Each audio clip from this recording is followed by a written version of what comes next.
San Juan, el capítulo 12, verso 24. De cierto os digo que si el grano de trigo no cae en la tierra y muere, queda solo. Pero si muere, este grano lleva mucho fruto. Ya no hay más tiempo, ya llegó el tiempo. Ya viene el tiempo del cumplimiento de la profecía, donde el Hijo del Hombre entonces será capturado, será llevado allá ante los gentiles y ante los judíos. Y luego el Señor les había anunciado que sería llevado y le harían un juicio, y que sería ya azotado y que sería muerto, pero que al tercer día resucitaría con poder. Ya los discípulos lo sabían, ya lo habían oído, y no solamente los discípulos, sino los que estaban cerca de Jesús y oían el mensaje del Señor. Era el tiempo entonces del cumplimiento de la Escritura. Y sabemos y conocemos nosotros de manera muy clara cómo Jesús fue llevado hasta la cruz del Calvario, y cómo en el monte Calvario, en el monte de la calavera, que por cierto tiene una figura de calavera literalmente hablando, el monte donde Jesús fue llevado y donde fue crucificado.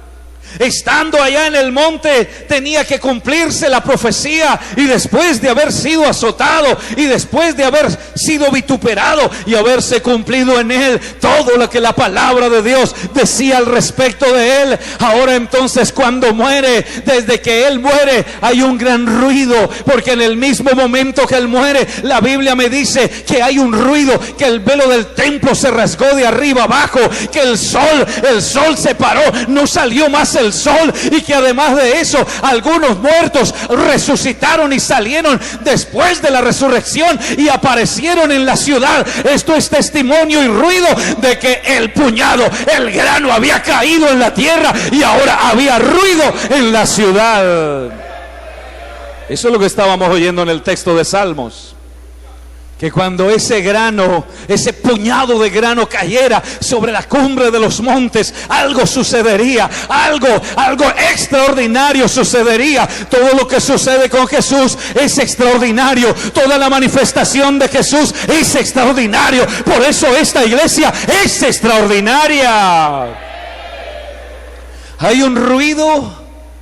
Los que están ahí alrededor de la cruz, los mismos soldados romanos, están atentos y están diciendo: verdaderamente este era Hijo de Dios. Porque muchos habían sido crucificados, pero nunca la tierra se había alterado de tal manera. Era que el que estaba siendo muerto, el que estaba muriendo, era el Hijo de Dios, que había venido a buscar y a salvar lo que se había perdido.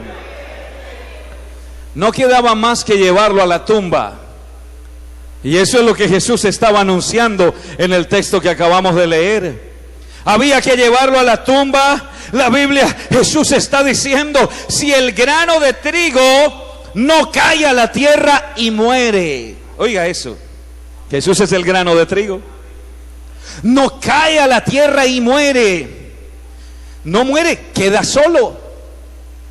Si el grano no cae a la tierra, se pierde la posibilidad de que germine, de que produzca, de que venga la lluvia y lo haga germinar y lo haga producir.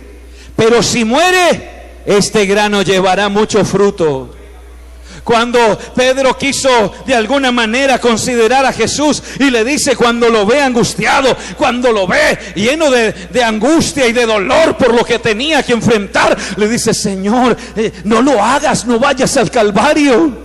Señor, no es necesario que mueras, no es necesario que sufras tal situación tan difícil. Pero el Señor le dice inmediatamente: apártate de mí, Satanás. ¿Por qué? Porque yo no he venido a hacer mi voluntad, sino la de mi Padre Celestial.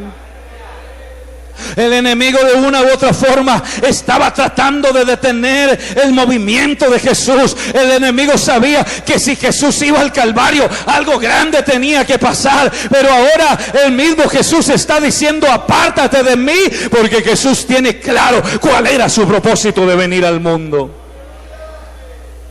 Mucha expectativa alrededor de la muerte de Jesús. Cuando Él muere, los mismos romanos que ejercían la autoridad política estaban preocupados y estaban pensando: ¿y ahora qué hacemos? Yo creo que lo más probable, lo más inteligente que podemos hacer es enviar unas cuadrillas de soldados que cuiden la tumba.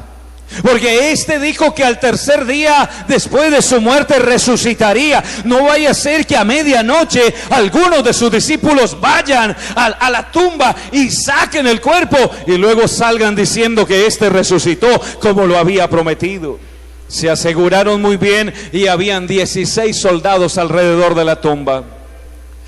Armados cada uno, dispuestos cada uno para cuidar y para proteger la entrada a la tumba, que quedaba en una roca y estaba cerrada por la piedra rodante que acostumbraban colocar en las tumbas.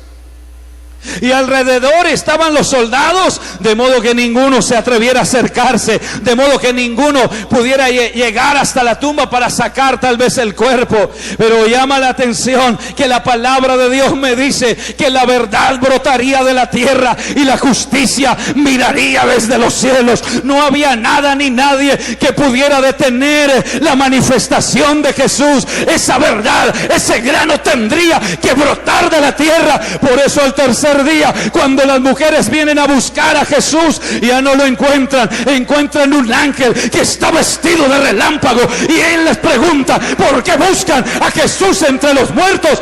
Él ha resucitado. La verdad brotaría de la tierra. Hablamos del evento más grande, más glorioso, el evento más trascendental, el evento más poderoso y más glorioso a nivel mundial. Se llama la resurrección de Jesús de Nazaret. El evento que tiene congregada a esta iglesia, a estos líderes en esta tarde. Ni siquiera el diablo pudo detener la resurrección de Jesús. Ni siquiera la muerte que se había enseñoreado de los hombres tanto tiempo, y aún de los mismos hombres a quien Dios había capacitado y había depositado en ellos su espíritu, pero ninguno de ellos había tenido tanto poder para decir lo que dijo Jesús. Jesús dijo: ¿dónde está, oh muerte, tu aguijón? ¿Y dónde, oh sepulcro, tu victoria? Porque Él es la vida, Él tiene poder y autoridad sobre la misma muerte. Nada ni nadie lo pudo detener. Ese Jesús del que estamos hablando es el Jesús que está en nosotros en esta tarde. De ahí entonces que la palabra de Dios tendría que cumplirse al pie de la letra, hablando que el fruto de ese grano que caía en la tierra, en los montes, tendría que dar fruto de manera especial. Y que ese fruto haría ruido en las ciudades, dice el texto, como el Líbano. Ese fruto haría ruido de manera extraordinaria. Los discípulos están un poco amedrentados porque ya no está Jesús en carne, ya no lo están viendo. Había estado con ellos a lo largo de 3 años y medio. Lo habían visto hacer milagros, lo habían visto hacer cosas grandes, resucitar muertos, levantar paralíticos. Ahora no está Jesús y están un poco amedrentados. Tienen en su contra la influencia romana, la influencia judía. Y están ahí pendientes. ¿Y ahora qué va a suceder? Ya no está Jesús con nosotros, ya no está el líder con nosotros. Pero Él les había dicho: no se preocupen, yo me voy, pero yo voy a volver. Yo estoy con vosotros, pero estaré en vosotros. No se vayan de Jerusalén hasta que sean investidos del poder de lo alto. Porque cuando ustedes sean llenos, entonces me van a ser testigos en Jerusalén, en toda Judea, en Samaria y hasta lo último de la tierra. ¿A dónde se haría ruido según esa palabra de Jesús? En Jerusalén, en toda Judea, en Samaria, la parte alta. ¿Y hasta dónde? Ese último de la tierra incluye a Pelaya. ¿Qué otro municipio? Dígame. A La Paz. ¿Qué otro municipio? Ya no los oigo porque todos dicen al mismo tiempo y no se entiende. Pero hay una profecía, hay una palabra que de antemano a mí me decía que ese fruto de la muerte de Jesús y la resurrección haría ruido en todo el mundo, en toda lengua, en todo pueblo, en toda nación. Tendrían que saber que Jesús resucitó. Ese es el ruido que hace la iglesia en todo lugar. Y cuando hay ruido, hay movimiento, hay ruido de salvación, hay ruido de arrepentimiento, hay ruido de hablar en lenguas, hay ruido de bautismo. Porque es el cumplimiento de la palabra de Dios. Ese es el fruto de las misiones. El puñado de trigo hizo su estruendo el día de Pentecostés. Oiga, Dios es Dios de movimiento, hermanos. Estaban amedrentados. Oye, todo movimiento de gloria, de salvación, de poder y de milagros ha estado precedido por un derramamiento del Espíritu Santo. Por eso esta mañana estábamos oyendo aquí hablar del Espíritu Santo.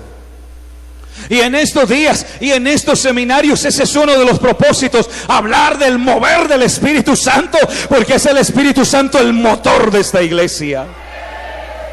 Ese es el motor de nuestra vida. Y eso era lo que necesitaban los apóstoles. Por eso vino el Espíritu Santo con gran poder y gran gloria. Dígalo conmigo que usted se lo sabe. Cuando llegó, repítalo fuerte por favor. Cuando llegó el día de Pentecostés, todos, ¿sí él lo sabe o no? ¿Estaban todos qué? ¿Cómo era que estaban? Oye, esas dos palabras son claves, ¿no? Unánimes, ¿qué? En un mismo propósito, en armonía. En lo que nos ha congregado aquí estos días es un mismo propósito, es hablar de misiones. Y estamos unánimes juntos. Dice la Biblia que de repente, ¿qué vino? ¿Un estruendo qué? ¿Cómo de qué? ¿Como de un viento qué?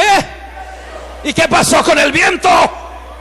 Que soplaba y llenó toda la casa, y se les aparecieron lenguas repartidas en cada uno, asentándose sobre cada uno de ellos. Y la gente que estaba en la fiesta se vino al aposento alto y empezó a preguntarse: ¿qué está pasando aquí? Estos son galileos, los conocemos, estos hablan el arameo, ¿por qué los oímos hablar en nuestra propia lengua las maravillas de Dios? El impacto y el ruido, el estruendo tuvo carácter internacional. La gente que llegó a oír a los hermanos hablar en lenguas oían las maravillas de Dios y tenían que decir y tenían que oír lo que estos estaban hablando. Esto dio como resultado que cuando Pedro predica su sermón, 3,000 personas se arrepienten y se bautizan.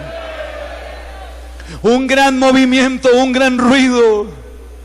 Creo que lo que nosotros anhelamos en las congregaciones donde trabajamos y donde el Señor nos ha llevado a hacer una labor evangelística es ver mucha gente que se convierte al Señor.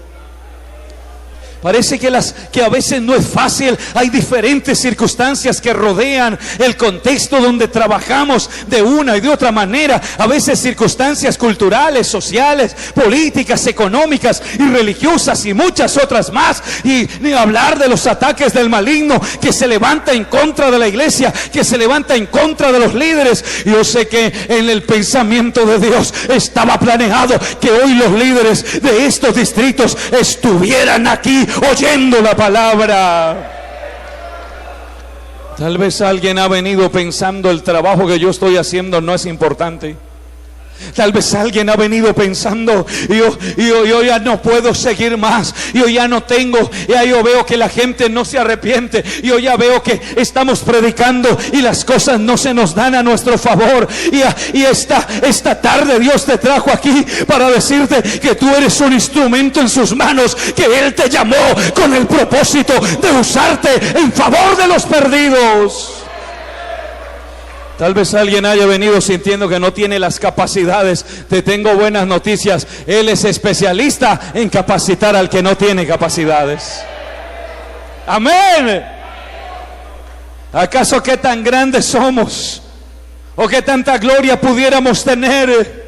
Pero Él te ha llamado a ti, me ha llamado a mí para hacer cosas grandes en su nombre. Por eso hoy tenemos que levantarnos a continuar haciendo esta labor, porque los hermanos de Pentecostés en adelante hicieron una gran labor, una labor que trascendió, una labor que impactó al mundo antiguo, y que a través de esa labor el evangelio siguió su camino, siguió su rumbo, y esta semilla, este grano ha seguido cayendo a través del tiempo, a través de los siglos, y Dios ha venido dando fruto donde quiera que ha caído.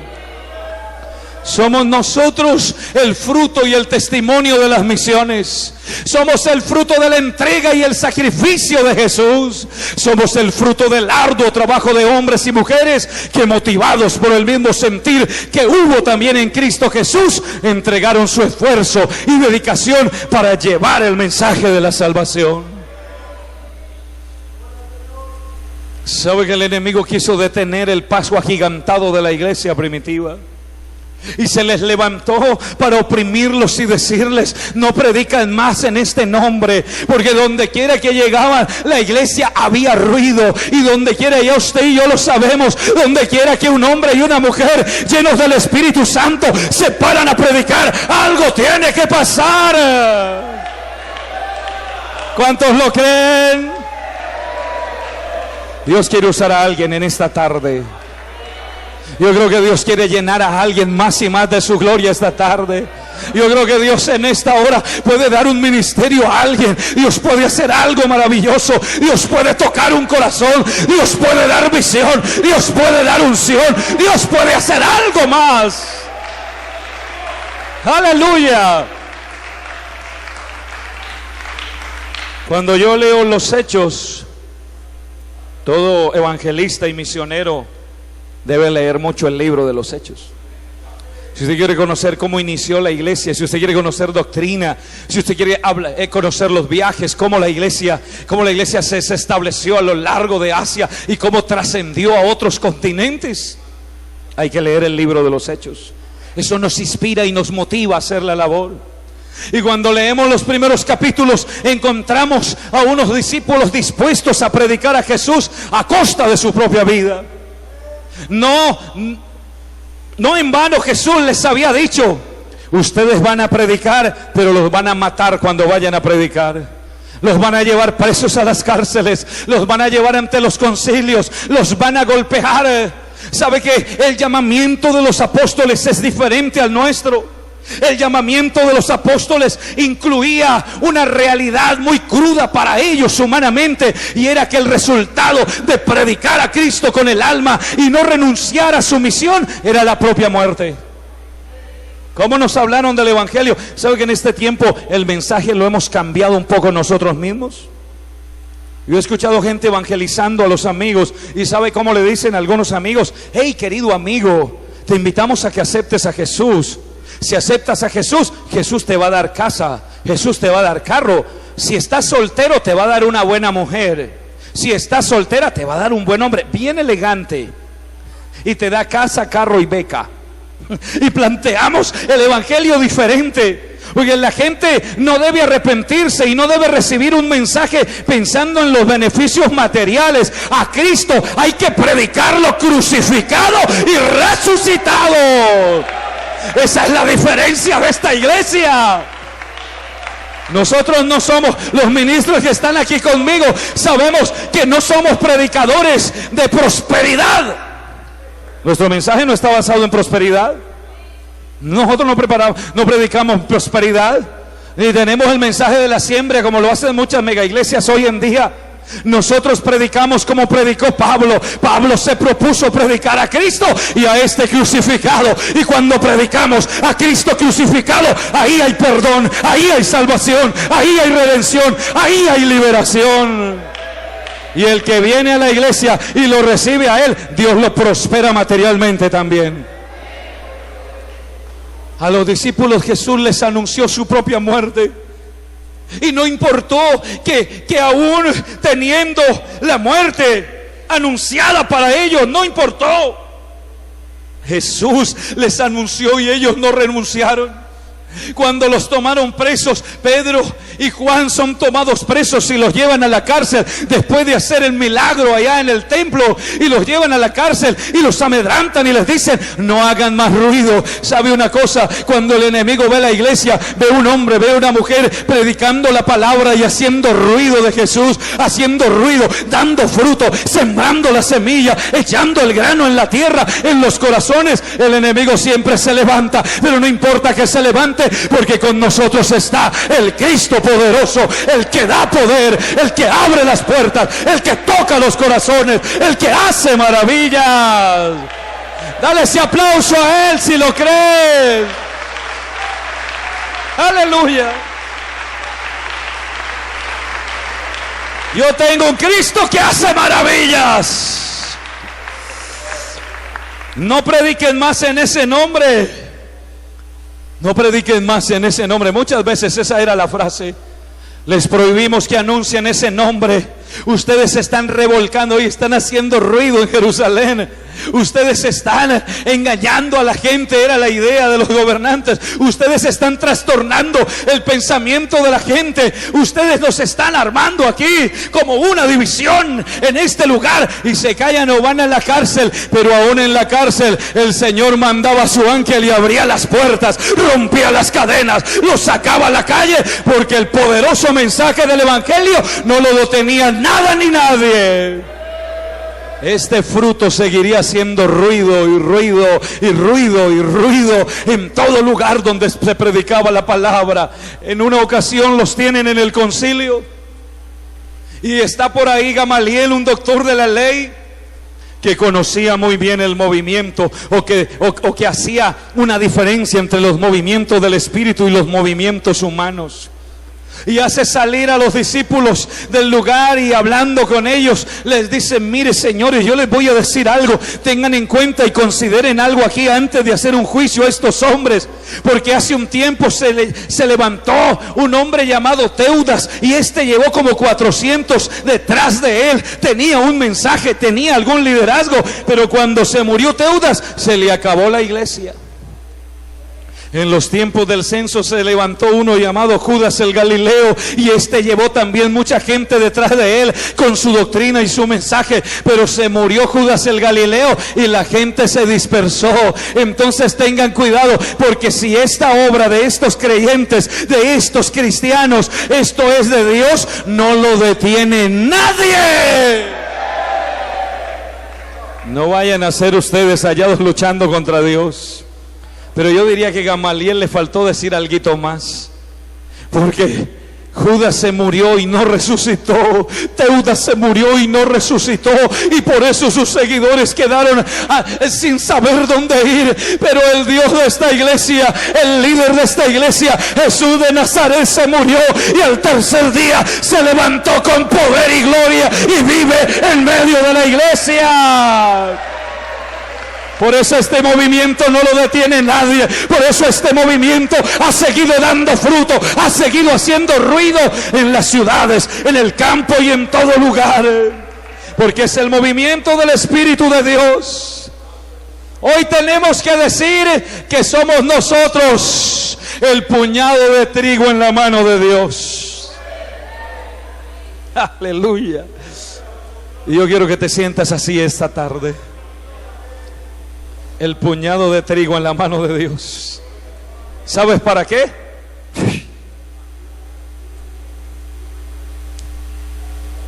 Él nos ha llevado, y nos ha llevado a lugares donde nunca imaginamos, y nos ha puesto ante personas que nunca imaginamos. ¿Sabes para qué?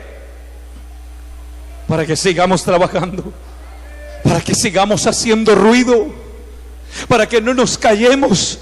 Quiero decirle que hay una gran cantidad de miembros en las congregaciones que tienen sus labios cerrados para hablar de Jesús.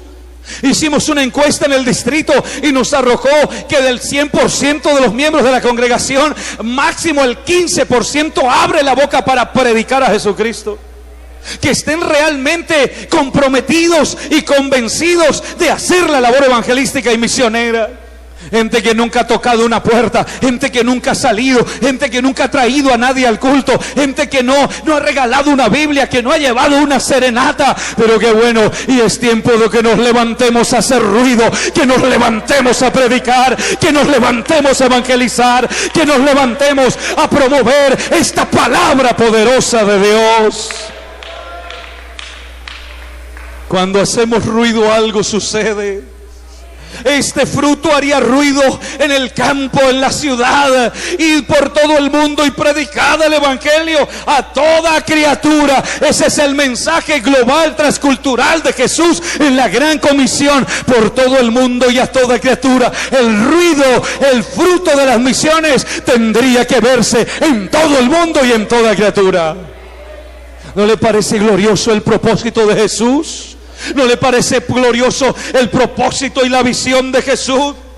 Era una visión global, transcultural, que trascendería por todo lugar, por todo continente, por todo país.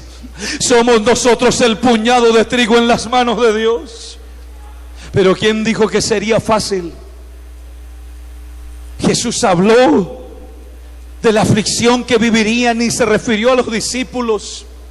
Pero no importa, cuando les habló de que serían perseguidos, de que serían azotados, y cuando les habló de la aflicción que en un momento tendríamos hasta por nuestros propios familiares, y muchos de nosotros la vivimos en la propia casa, cuando nos llegó el mensaje del evangelio y fuimos vituperados y fuimos menospreciados por nuestra propia familia o por nuestro propio padre. Pero lo que Jesús prometió es que Él estaría con nosotros todos los días hasta el fin. Esa promesa gloriosa la ha cumplido hasta hoy. Esa palabra bendita la ha cumplido hasta hoy. Pero lo que a mí el texto me dice es que ese sembrador, ese que iría llorando y que llevaría la preciosa semilla y que tendría que sufrir y padecer afrentas y problemas, este sembrador volvería con regocijo trayendo sus gavillas. Hoy tenemos que decir que todo proceso de predicación de la palabra ha dado como resultado un gran avivamiento en el país. Oiga, hay lugares donde se pensaba que no abriríamos obra. Hay lugares donde se pensaba que nunca llegaríamos con el mensaje del evangelio. Inclusive sectores en las ciudades o en el campo donde la religión tradicional tenía su influencia y donde muchos factores tenían su influencia. Pero al paso del tiempo esta palabra se ha cumplido y hoy la gente es testiga del poder de Dios, porque la iglesia se ha levantado a predicar. La iglesia se ha levantado a anunciar el mensaje de la salvación. Y hoy estaba leyendo el texto, un texto muy hermoso de la palabra del Señor. Y es ese texto que me dice que hay fiesta en el cielo cuando un pecador se arrepiente. Y yo estaba tratando como de imaginarlo, ¿no? Porque las cosas celestiales no nos corresponden a la mente humana y finita. No alcanzamos. Pero cuando a mí el texto me dice, el mismo Jesús, de la misma manera habrá más fiesta en el cielo por un pecador que se arrepienta que por 99 justos que no necesiten arrepentirse. Y yo estaba viendo a través de esta escritura cómo el Señor se goza y los mismos ángeles se gozan de saber que un pecador se arrepiente, de ver que en todo pueblo, en todo lugar, de toda lengua, de toda raza y nación donde predicamos el evangelio, la gente se arrepiente, y en todo lugar. Así que el cielo vive de fiesta en todo momento, en toda hora hay una fiesta, porque hay pecadores que se arrepienten. Pero ¿sabe quién hace que esa gente se arrepiente? ¿O Dios a quién utiliza? Te utiliza a ti y me utiliza a mí. Nosotros somos el medio que Dios utiliza. Nosotros somos los instrumentos que Dios utiliza. Y el Señor habla de la parábola del sembrador y aparece la semilla, el terreno, el sembrador, y encontramos ahí a ese sembrador que es fundamental a la hora de ir a llevar la semilla, y la semilla es la palabra de Dios. Esta tarde yo te digo, quiero decirte en el nombre de Jesús, sigue sembrando la semilla, sigue llevando el mensaje, sigue predicando la palabra. No importa que a veces sientas que no puedes, que las cosas no van bien, sigue predicando, sigue haciéndolo, que tarde que temprano vas a volver trayendo las gavillas. ¿Usted sabe cuánto vale un alma, hermano? Alguien dígame cuánto vale un alma.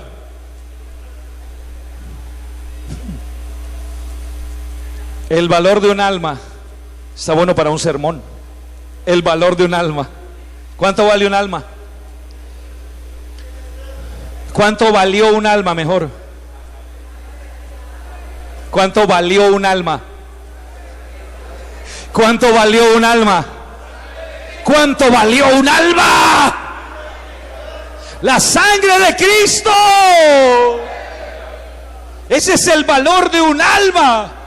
Por eso la Biblia dice que nadie pudiera comprar su propia alma o pagar el precio de su rescate, porque Él vino a redimirnos. Él pagó por nosotros el precio del rescate y lo pagó a precio de sangre, como había que hacerlo. Ese es el mensaje que predicamos. Por eso nosotros no tenemos mensajes propios, ni andamos hablando de los dichos apóstoles. Alguien me decía hace unos días, estaba hablando con un ingeniero y él me decía: pastor, ¿ustedes de qué movimiento son? ¿Quién es el dueño de la iglesia de ustedes? Eso es un argot popular hoy en día. ¿Ustedes a qué movimiento pertenecen? Porque ustedes son hartos, ¿verdad? ¿Y quién es el apóstol de ustedes? Y yo le decía, pues a ver, yo me quedé así como pensando, apóstol, y empezó a mencionarme algunos, ¿no? De las mega iglesias. Y yo le dije: querido amigo, yo quiero decirte que nosotros no tenemos apóstol dueño de la iglesia, porque el dueño de esta iglesia se llama Jesús de Nazaret. ¡Aleluya! El apóstol nuestro es Jesús de Nazaret. Él es el fundador y dueño de la iglesia. Por eso el mensaje que predicamos no es nuestro tampoco. No nos lo entregó el filósofo de turno, no nos lo entregó el político de turno, no nos lo entregó el hombre influyente de turno. El mensaje que predicamos lo trajo Jesús desde el mismo cielo. Él vino a predicar la palabra de Dios. Ese es el mensaje que predicamos. Lo predicamos nosotros, lo anunciamos nosotros, pero no es el nuestro, es el mensaje de Jesús. Así que sigue predicando, sigue anunciando, y el cielo vivirá de fiesta. El cielo está de fiesta y la iglesia de fiesta cuando un pecador se arrepiente. Sigue trabajando. Te voy a contar algo. Yo hace 26 años conocí al Señor. Era un niño cuando me bauticé, solo en la casa. Por eso cuando yo veo un muchacho de 10, 11, 12 años y veo que a veces lo hacen a un lado, y yo lo cojo y le digo: ven para acá, Jesús tenía un propósito contigo. Solo en la casa, y el Señor me reveló su nombre a través de un tío mío en Pereira, y empecé a servir al Señor muy joven, desde muy temprano. Y mis padres, muchos años, 26 años, por la gracia del Señor, estoy en Neiva hace un año como misionero trabajando, y mi familia empezó a asistir a la iglesia. Quiero decirle que hace unos 4 o 5 meses mi madre se arrepintió, y la semana pasada me dijo: hijo, quiero que me bautices en el nombre de Jesús. 26 años, hermano Celestino, 26 años predicándole a mi familia. Un sobrino mío se bautizó, un cuñado mío se bautizó, y ahora viene mi mamá a bautizarse en el nombre de Jesús. No sabemos cuánto tiempo más haya que trabajar. A veces sentimos que nos cansamos, porque el trabajo de la siembra, el trabajo de llevar el mensaje no es fácil. A veces sentimos el cansancio, pero el apóstol dijo: y yo con el mayor placer gastaré lo mío, y aún yo mismo me gastaré del todo por amor a vuestras almas. ¿Habrá alguien en esta tarde que quiera gastar lo suyo en este lugar? ¿Habrá alguien en esta tarde que quiera gastarse a sí mismo? ¿Habrá alguien que quiera entregar las fuerzas? ¿Habrá alguien que quiera hacer algo para Dios? Porque cuando tú y yo lo hacemos y Dios nos respalda, hay fiesta en el cielo, hay gozo en el cielo, hay gozo en el cielo cuando un pecador se arrepiente. De eso sabemos los ministros cuando bautizamos la gente.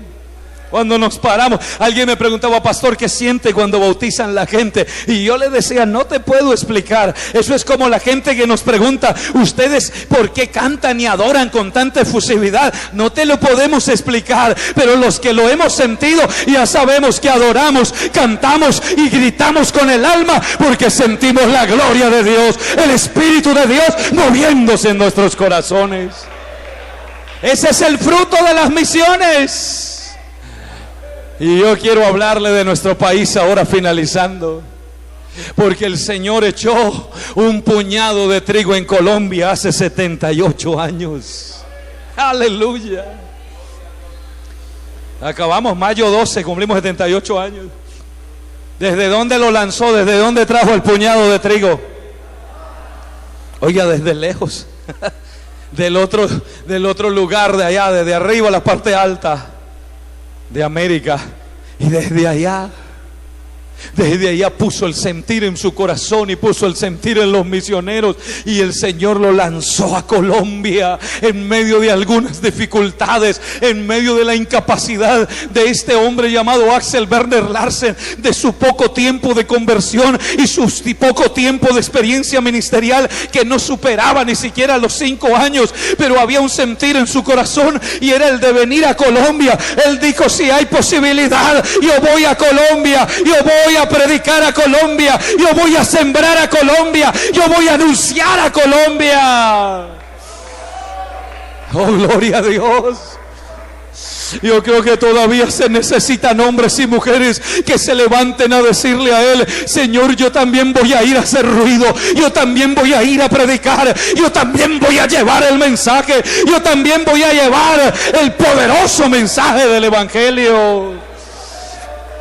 Probablemente no había mucha esperanza en él, puesto que Abigail Gertrude, quien era la hija de los misioneros, era la que tenía gran ministerio, además que cantaba, predicaba y era reconocida por su gran trabajo. Tanto así que cuando el hombre Larsen, antes de convertirse, empieza a asistir a la iglesia, empieza a oírla a ella cantando y predicando, y es algo que le llama mucho la atención, tanto que resultó enamorado de ella. Llegan a Colombia y seguramente la expectativa era grande. Ahí está el puerto donde llegó, ahí está Puerto Colombia, alguna de la imagen que ustedes conocen. Y seguramente mucha expectativa. Aquel día, dice la historia que no termina, que llegó, no había ni un bautizado en el nombre de Jesús en Colombia, ni nadie había sido lleno con el poder del Espíritu Santo, con la evidencia de hablar en otras lenguas. Pero Dios estaba lanzando un puñado de trigo en Colombia, un puñado de grano en Colombia, una familia en Colombia, así como ha lanzado muchos granos en diferentes lugares a lo largo y ancho del territorio colombiano. Yo quiero decirte que el Señor te lanzó a ti y a mí allá en el lugar donde estamos, como que de su mano allá nos lanzó. ¿Y sabes para qué nos lanzó? Para que hagamos ruido como el Líbano. Porque donde vamos a predicar la palabra, ahí tiene que haber ruido. No tanto el ruido nuestro, sino el ruido del Espíritu de Dios. Ese ruido que toca, ese ruido que cambia, ese ruido de la palabra de Dios, que transforma el corazón, que rompe las cadenas, que liberta a los cautivos y que hace milagros. Hay tiempo de levantarnos a seguir predicando. Es tiempo de levantarnos a seguir anunciando y a seguir haciendo ruido por el Espíritu y la palabra de Dios. Tal vez alguien vino con deseo de seguir haciendo ruido. Tal vez alguien vino con deseo de seguir haciendo ruido. Tal vez alguien vino a este seminario pensando: voy a ir a llenarme de su gloria, voy a ir a llenarme de la palabra, me voy a llevar las enseñanzas a la congregación para multiplicarlas en la iglesia y voy a seguir predicando en el nombre de Jesús de Nazaret. Has venido y el Espíritu de Dios te trajo y te va a llenar más y más de su gloria. Yo creo que estamos viviendo tiempos. Dele ese aplauso al Señor. ¡Aleluya!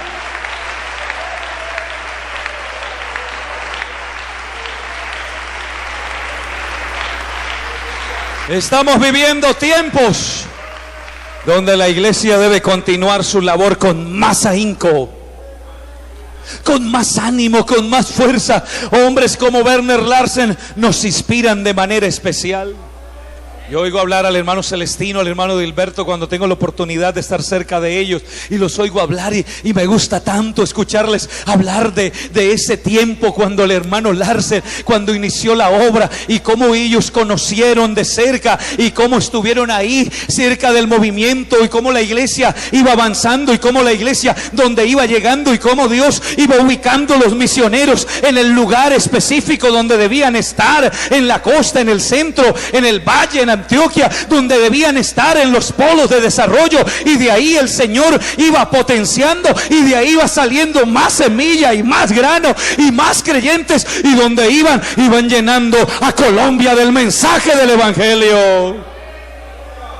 Seguramente muchos obstáculos a lo largo de 78 años. El primero de ellos seguro, y muchos de ellos los vivió el misionero cuando su esposa falleció dando a luz a su segundo hijo. Y seguramente la gente pensaba ya no hay nada más que hacer, y los mismos misioneros le llamaron y le dijeron y le mandaron el telegrama: devuélvete, porque ya al morirse Abigail, ya tu ministerio no tiene mucha fuerza, ya no tienes mucho respaldo tal vez allá.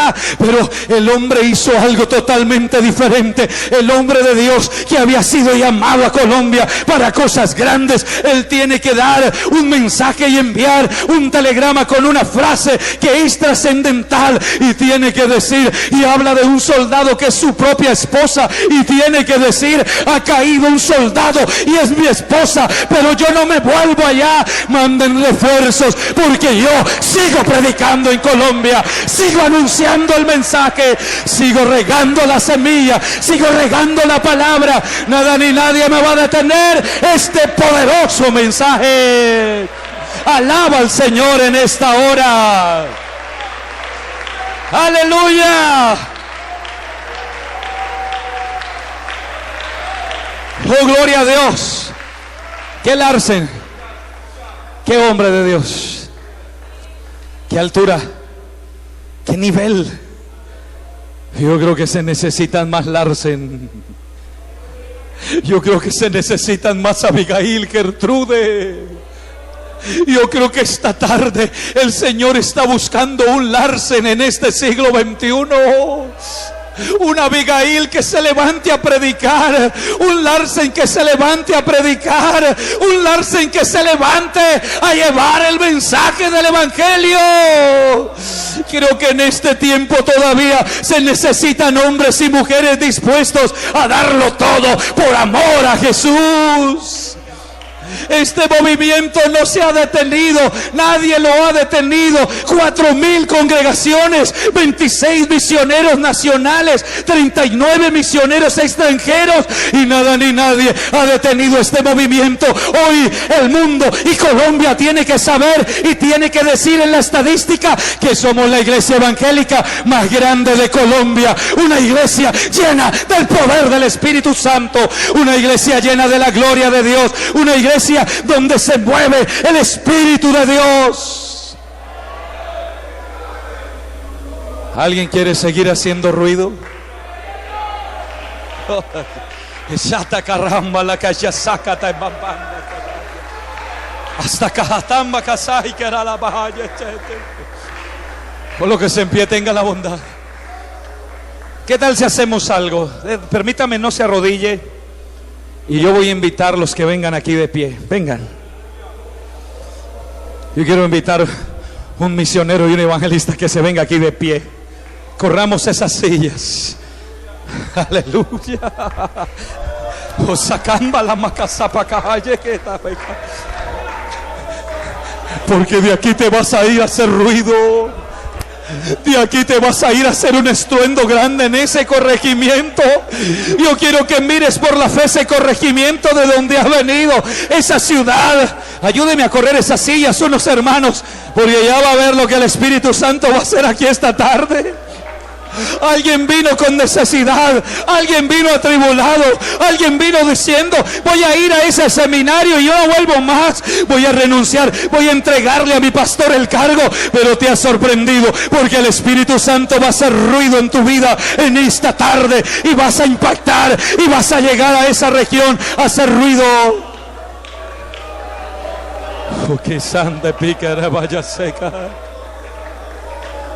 Somos el fruto de las misiones.